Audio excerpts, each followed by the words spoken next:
প্রচারের লাগা হইতেছে।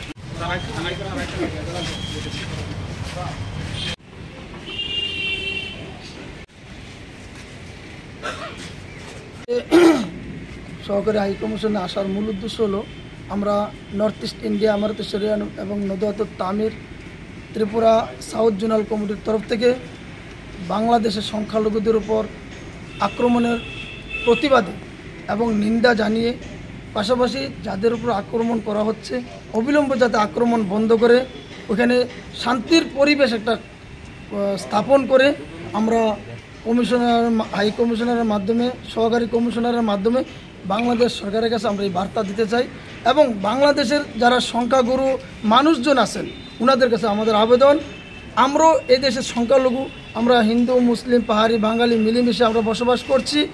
এরকমভাবে ওইখানে যারা সংখ্যালঘু আছে এই উপজাতি হিন্দু বৌদ্ধ খ্রিস্টান তাদেরকেও ওইখানে সংখ্যাগুরু যারা মানুষ আছেন আপনারা ওইখানে তাদেরকে সুরক্ষা দেওয়া আপনাদের দায়িত্ব, ওইখানের প্রশাসনের দায়িত্ব। এই মূলত এই বিষয় নিয়ে আজকে আমাদের সহকারী হাইকমিশনের কাছে ডেপুটেশন। মূলত বাংলাদেশ সরকার কাছে যে নতুন একটা ইয়ে রয়েছে তাদের কাছে কি আপনাদের দাবি থাকবে এবং ওইখানকার যারা রয়েছে ওদের সাথে কি আপনাদের কথাবার্তা বলেছেন? না, আমাদের কোনো কথাবার্তা হয়নি। আমরা বিভিন্ন সোশ্যাল মিডিয়ার মাধ্যমে ওইখানে যে একটা আক্রমণ চলছে সংখ্যালঘুদের উপরে সেটা আমাদের নজরে আসে।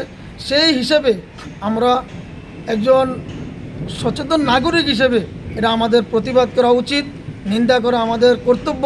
এই হিসেবে আমরা ওখানে প্রশাসনের কাছে সংখ্যাগুরু মানুষের কাছে আমাদের এই দাবিটা থাকবে। আপনার নাম?